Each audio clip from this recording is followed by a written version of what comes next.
तो हेलो सांग मैंने जुहार मुझे आशा कर समस्ते भल थे आ मुझे भी भल अच्छे। तो आसुन देखमा आज गोटे नुआ जिनिसटे तो नुआ फिल के शुभ देवार थी नुआ फिल के काम करवार लगे नड़िया चुपा के प्रोग्राम थी आज के समस्ते।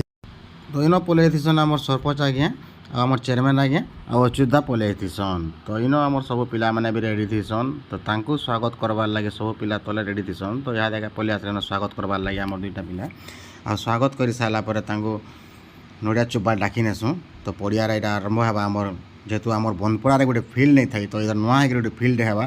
तो सांग मैंने देखुन यहाँ सब नड़िया सिंदूर रेडी अच्छे। तो धूपकाड़ी जल्ले कर सरपंच आज्ञा नड़िया चुपी देले न चुपी चुपा सारा के यहाँ सब रेडी होकर आमर समस्ते खुशी अच्छा सब पिला खुशी बहुत खुशी थी जेहेतु मुझे भी खुशी थी आमर गाँव गोटे फिल्ड नहीं थे आ नुआ गोटे फिल्ड बनवा स्टेडियम बनवा बोलिक समस्ते खुशी जेहेतु बनपड़ार होचे आ सब आज्ञा भी कहते बहुत बढ़िया जगह बाछल आ बहुत बढ़िया है बोली कहूँ। तो पिला माने भी बहुत खुशी थी नड़िया चुपेक समस्ते बांटिक खाई देसुँ आम। तो सांग मैंने केनता लगुच आम एरिया यहाँ केन जगार आप भाभी बनपड़ार केन जगार होता फिल्ड आप भावुन यहाँ आ कमेंट करेंगे जे आमर गाँव गोटे नुआ फिल्ड है केनता लगवा गोटे फिल्ड है।